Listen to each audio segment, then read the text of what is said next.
separated again.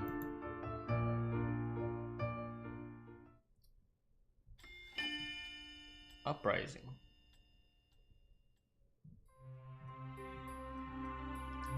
Lucette? I can't do this. You were not trying hard enough. But I... It is almost as if you do not wish to complete your training. Ever since Mother came back, she has been teaching me to use my magic. But her methods are, well, I cannot bring myself to agree with the way she teaches. But this is... A little bird, no more. But the bird's still alive. He's been trying to escape the dome. He's been trapped under this whole time. Your bleeding heart will be the end of us all, Lucette. Do you feel such turmoil every time you have a meal? Do I need to remind you how many animals are killed on a daily basis just for your meals? But this is different. Why can't Mother see that? All you are doing is removing the air in the dome. This is a lesson about control. How else are we to tell that you were successful without a barometer? Mother raises her hand and without any apparent effort manipulates the air in the dome. Now you see how simple it is. I stared at the bird's lifeless body inside the dome. The sight of it brings back old memories. This happened before, and even then, I was not able to save the bird's life. I still cannot save anything. And because you hesitated, another bird must be brought in. How many birds will it take, Lucette? I need you to focus, dear heart. We will continue tomorrow, and I will expect you to perform as expected. Do you understand? Lucette? I nod my head numbly. Good. Mother opens her arms and beckons me toward her. I reluctantly step toward her so that she can embrace me. There's no warmth in her embrace. There's nothing. Mother strokes my hair. Before I found the gesture endearing and comforting, but now I feel cold. I do this because I love you, Lucette. You understand, yes? The words I want to say are trapped in my throat. I can't. Mother pulls back, a questioning look in her eyes. Say you love me, darling. Of course I love you. I do love her, but things are different now. I cannot deny who she is or what she can do. Mother sighs heavily before releasing me and turning around. Varg? The door opens and Varg steps in immediately. He kneels before us. Your Majesty? Take my daughter back to her room. As you command. Varg rises and bows before going to hold open the door for me. Princess? Good night, Mother. I curtsy and follow Varg out of the throne room. Ever since Fritz disappeared the day I woke up, he has not returned. The hope that he would return and that Varg would be destroyed is slowly disappearing. Every morning I wake and find Varg standing outside my door. I become more disheartened. I look back at Varg's back as he walks in front of me. How am I supposed to bring Fritz back? Varg is only getting stronger each day. At this rate, Fritz will... Atuva? You know that will not work on me anymore, Princess. Fritz used to come when I said the word, but I no longer see any signs that he hears me. Worried about your knight? Let me tell you something that might lift your spirits then. He's not gone. What? He doesn't think he can afford to lose. He's not giving up control without a fight. Thought you might want to know. Why are you telling me this? You haven't been yourself the past few days. Why do you care? Varg stops and turns to look at me. He is looking at me in the same way Fritz always does, with gentle acceptance. I can almost believe that I'm looking at Fritz and not Varg. I've been asking myself the same question. I know these feelings for you aren't my own, and yet... Feelings for me? I guess his emotions for you are too strong. It's rubbed off on me, and now I'm stopped caring about you too. Varg's expression changes, a subtle sadness creeping into his eyes. Stupid. We both know who you'll choose when the time comes. What? Varg smiles, but is devoid of any cheer. He turns around and continues walking without waiting for me. Hurry up, princess. The rest of our walk is silent. The night is deep, dark, and gentle, but I cannot find peace or sleep in the all-consuming silence. It has been 2 weeks since Mother's return, and 2 weeks since I've been able to sleep through the night. Most of my days are spent at Mother's side. When we aren't patrolling NGL, she is teaching me how to use the TB, readying me as her successor. Every day, it only becomes clearer to me that the kingdom is suffering. The people fear and hate us. It is even worse than it was before. Mother is cruel to everyone, even though I have yet to see them do anything wrong. What? Is this why Father hated her?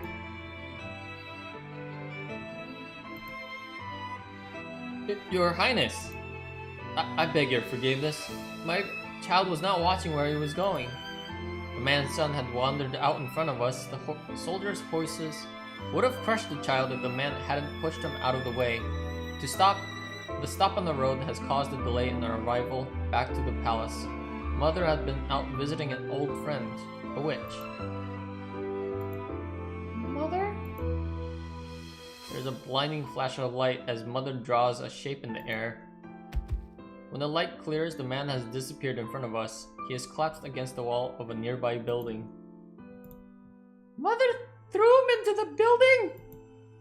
Let's continue. But Mother, that man isn't moving. I don't think he's breathing.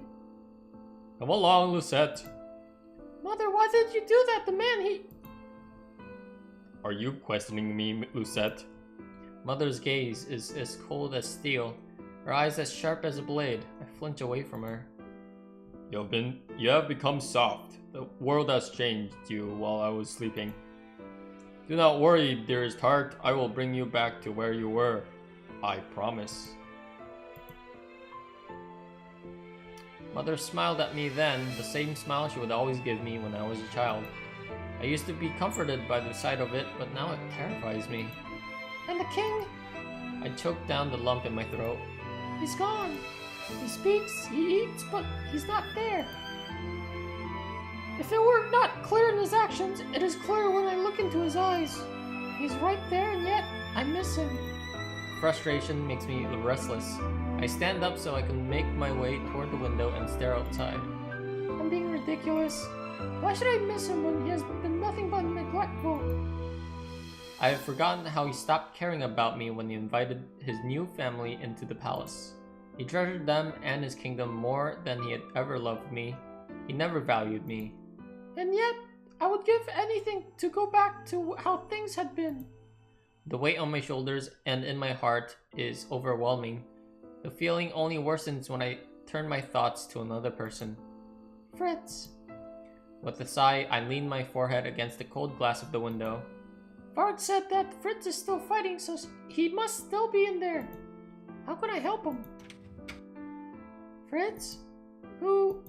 Before I can turn, someone clamps a hand over my mouth. The rest of my words are muffled. Er!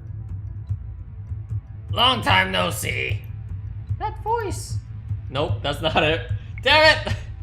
You're in? That's right. Remain calm, princess. She slowly lowers her hand. I turn around and stare, surprised to see her here in my room. What are you doing here? She smiles, and some of the weight in my heart lifts. We're on a rescue mission. We? At that moment, the man sidesteps into the doorway, his footsteps cautious and soft. Garlan? He does not turn completely, but cranes his neck to give me a soft smile. Glad to see you're safe, princess. I can barely believe the two of them are standing here. It's been so long. We apologize for being late. We have been trying to get into the palace for the last few months, but a powerful shield has been keeping us from entering. Lady Parfait could easily destroy it, but it would have been destroying the palace as well. The last thing we want to do is cause a panic among the people. Mithros and Varg are crafty. They have been watching over the palace like hawks, and it is difficult to speak with Prince Rod when he is being watched around the clock. We needed more time to make sure our rescue mission would not fail. Then how did you find a way inside? Lady Parfait managed to find a weak spot in the shield, but it's thin and only allows a few people into the palace at one time. Garlan and I know this place better than anyone, that's why we're here to rescue you. Delora and Parfait wanted to come, but the shield easily detects witches and fairies, but they're waiting for us at the Martian Princess. Was I meant to escape with Rod and Emily before? Yeah, that was the only other plan we had, though it didn't go as expected when someone cut with their plans and sent Varg out to kill them. So they tried to save me before and failed.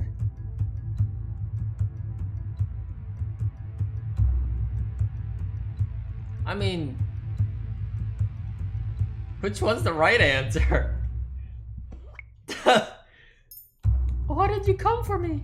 They look at me, their expressions baffled. What? I cross my arms and look at them. Why would you rescue someone you hate? Princess. Of course we'd come for you. You're part of the Martian after all. What? Urian looks at me seriously. Let's go. Urian heads towards the door but stops when she notices I'm not following her. Coming, Princess. How can the Martian take me back after everything I've said and done? How could the Martian accept me back? Do they even want me to return? I only realized I had spoken out loud when Urian answers me. Princess, we wouldn't be here if that wasn't the case. We have to leave now. We're running out of time. I can think about this later. I nod and follow them out of my room. Urian leads the way and I follow after her. Garlan brings up the rear, his eyes alert as he constantly surveys our surroundings. The night around us is cold and still, but the quiet only makes me more anxious. Varg usually appears in situations like this. Is he not here? And I feel so useless having been rescued like this. Garland reaches out to place a hand on my shoulder. We're almost out. I nod, not trusting my own voice. Shh. Garland stands at attention as we continue slowly moving forward. Eventually, a figure moves to block our path. And who is this? I cannot move. Yuri and Garland, however, already have their swords out. The deadly metal glitters in the gray glow of the moon. And here I thought the fairy had given up. Mithros? Her voice is a low growl. It is so full of malice that it makes the hairs on my back of the neck stand on end. Let us pass. And what if I did? Where would you be taking the princess? Urian's shoulders tense. Garland glares at Mithros from behind her. I could lie, but it would also be easier to just kill you. You're as bloodthirsty as ever. But unfortunately, I cannot allow your mischief to continue. Sir Mithros has just begun to raise his hand when Urian darts forward, her sword gleaming as she raises it to slice at his arm. Sir Mithros howls, falling hard to the ground as he curls in and on himself to cradle his injury. Go, quickly! The remaining quiet is all but shattered as we run away from Mithros. Though he is in pain, I can still hear his voice calling out from behind us. Do not think this will be so easy, princess! I ignore him and keep running, not daring to look back. We've been running for a while now. My legs are beginning to go numb. Only a little longer, princess, and we'll be out. You're doing well. I can do no more than nod as I force myself to keep running. I'm pathetic. I'm slowing them down so much. There, I can see the exit. And Varg. Watch out. Urian falls back to evade the explosion and bumps into me in the process. Moments later, she is once again standing at the ready with her sword. Garland sets his hands firmly on my shoulders to help me regain balance. What was that? A familiar face emerges from the smoke, her expression cold. Oh fuck. Oh fuck. Lucette? Mother? I didn't want to believe Mithros, But here you are. Princess, get back. Mother turns to face Urian and Garlan, her expression full of contempt. I remember you, Urian Valiant. And you as well, Garlan Belrot. I thought I was rid of Alcaster's pests. We don't work for Alcaster.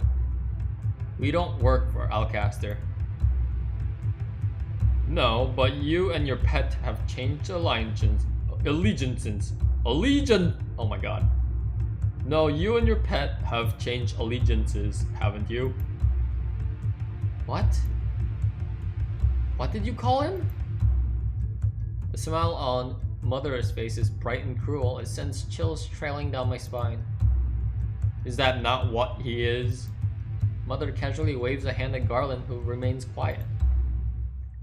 He follows you around like a lost puppy. He's so desperate for a scrap of affection that he would do anything for you, regardless of his own pride. It's admirable how well he knows his commands. Stop it. Come, Garlan. Sit, Garlan. Good boy, Garlan. Shut up!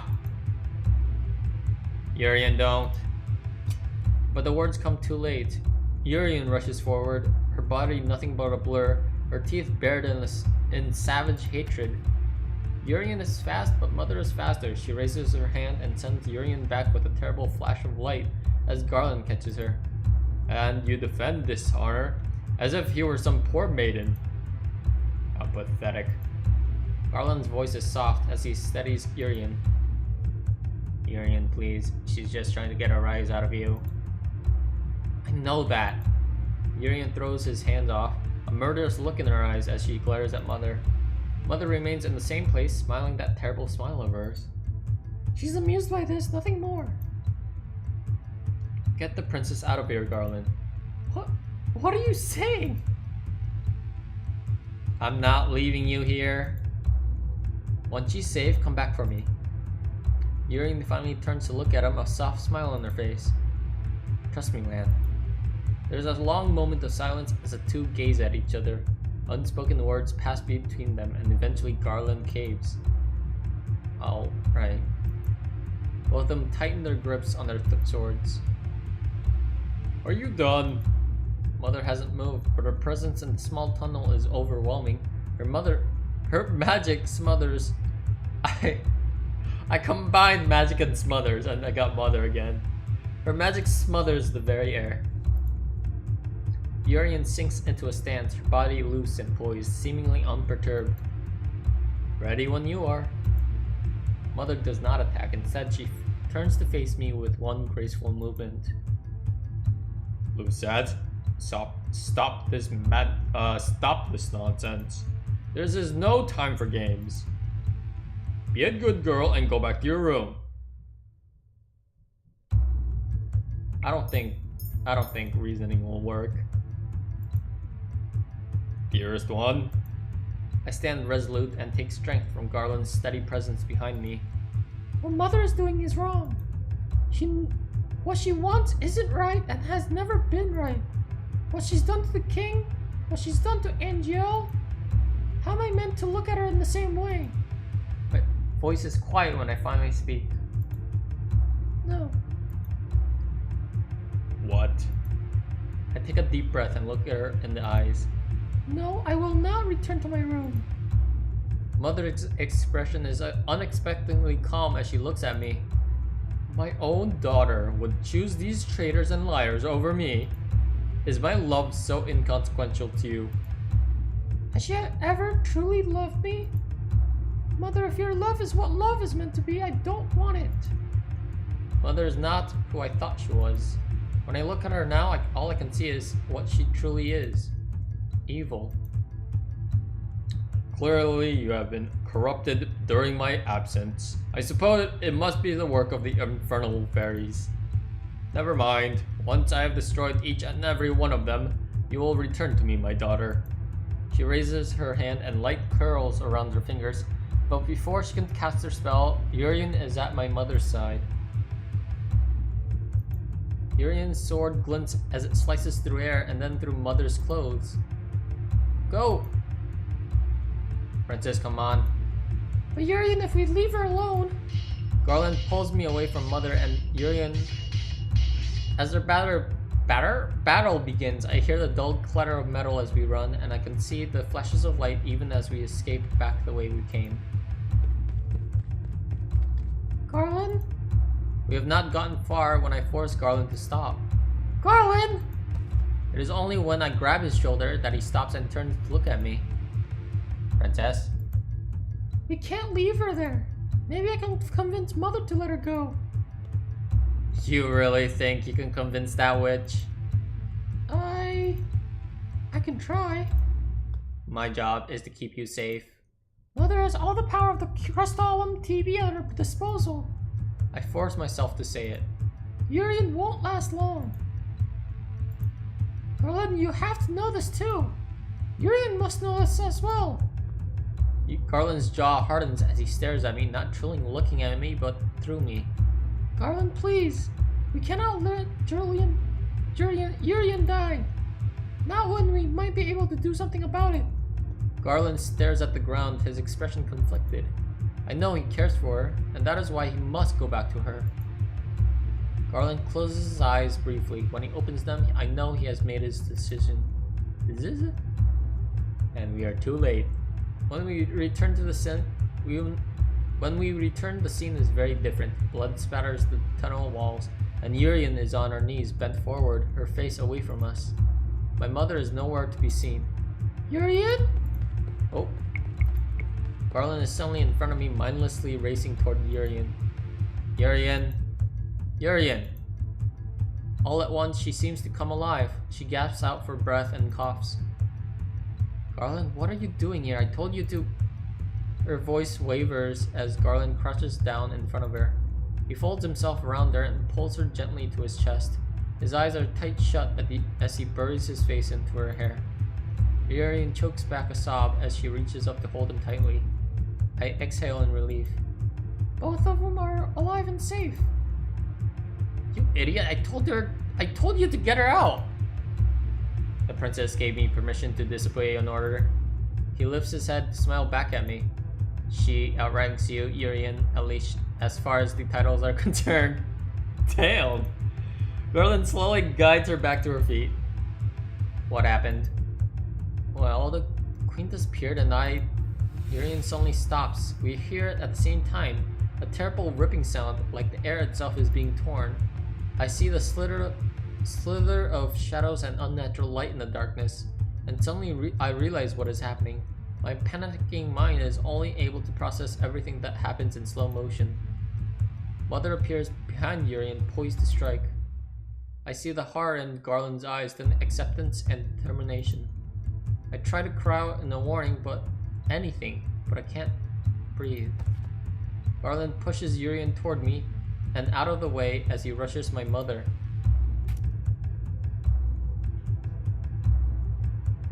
At the same time Garland pushes forward, Mother holds out her hand. It only takes a single heartbeat for her to plunge it through Garland's chest. Garland? What a loyal pet, giving your life for hers. Garland's face crumples in on itself. Oh my god. Even from where I can hear Mother's twist... What? Even from where I am, I can hear Mother twist her hand inside him. And how sad. Mother wrenches her bloodied hand out of Garland, and he falls to the ground. You fool. You didn't even tell her that you loved her. You! Urian runs at my mother, a desperate cry of grief and rage escaping from her. Urian, no! She's too weak from her injuries. She can barely hold up her sword. I'm unable to speak or move as Urian rushes toward her own death. The mother simply sidesteps, her expression disinterested as Urian falls to her knees. I was kind enough to kill him slowly for you so you can say your goodbyes. Mother turns to face me. The blood drips from her hand down to her dress where it congeals and oozes like black tar. Do you understand now, dearest one? This is what you've made me do. This is what I must do now to all those who have corrupted you. You were the one who forced my hand. Do not forget that. For a moment, the air in the tunnel disappears, and a terrible silence fills the darkness. By the time the air comes rushing back into my starved lungs, Mother is gone. The tunnel is empty. Lights flicker in the aftermath of her disappearance. The only thing I can hear, apart from the rushing of blood in my ears, is Urian's sobs. Garlan? Garlan, no. I make my way slowly toward her. It is like wading slowly through murky water. Urian is leaning over Garlan and has his head on her lap. He's still breathing. Yeah, not for long. Parfait can help him. When I crouch down, I can see the open wound Mother left behind. I swallow down the bile that rises in my throat along with any of my words of comfort. Magic cannot fix this. Garlan, please. I get down on my knees besides Urian. This is my fault. Don't cry.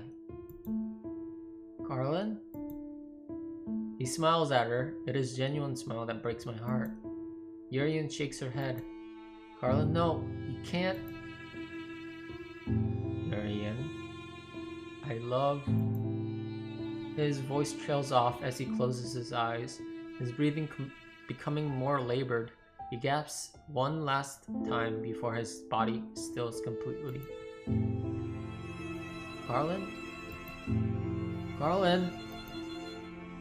I bite down on my tongue and bow my head as Urian howls her loss into the silence of a blood-soaked tunnel. We spend some time with Garlan in the tunnel. Urian shakes with silent sobs as she grips his still body. But eventually, Urian gently removes Garlan from her lap. As she stands up, she takes his sword as she presses her hand to his face one last time. Then she turns and walks away from Garland's body with his sword clutched tightly in one hand. She grips her sword in the other. It takes all the time I have to keep up with her. No, it takes all that I have to keep up with her. Urian? Urian, this is all my... Not now. Her voice is quiet, and all the more disturbing for it. This is my fault. Lucette, Urian! Walt? What is he doing here? Walt comes running up to us, his eyebrows creased with worry. I've been waiting for so long. I was about to... He pauses, his eyes flickering to the swords in Urian's hands. Why do you have Garland's sword? Walt's face pales. Where is he? Gone. What? Garlan is gone.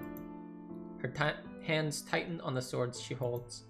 For a few moments, her shoulders slouch, but then she turns away abruptly and continues walking. Let's go. Waltz turns to me. They said it was going to be a simple in and out, so I let them go alone. But what happened in there? I think it was technically my fault. Why'd you have to... it was either one or the other. I totally figured that, but...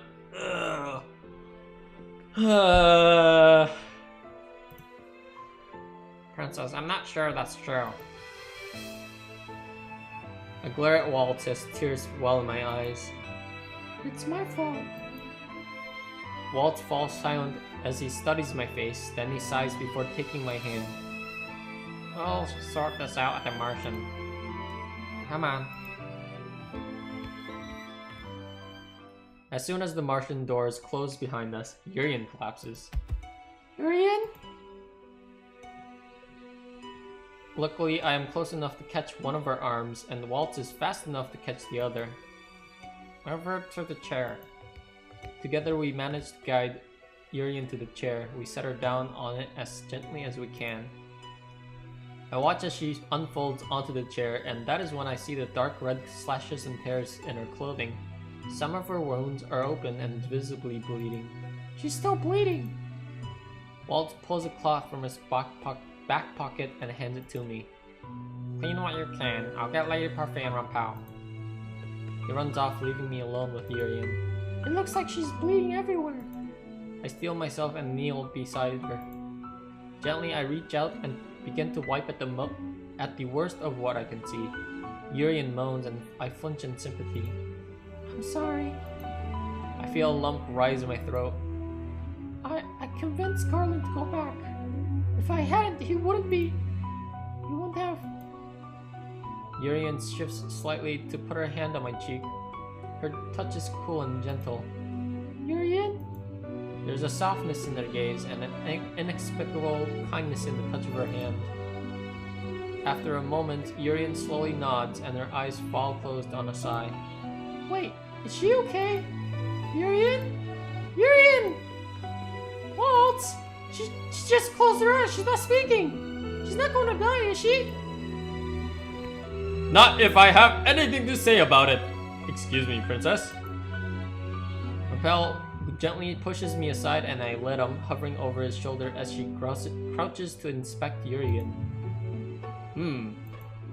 Well? Princess. Walt steps beside me and gently places his hand on my arm. What? Rumpel needs to work his magic now. And? So... why don't you get something to drink? I'm not going to leave her. Princess, you're in the fucking way! We should let Rumpel work. I look back over my shoulder, watching how carefully Rumpel attends to Urian. Okay. Waltz's hand acts as my lifeline as he helps me into the tavern area. My legs become weaker with every step,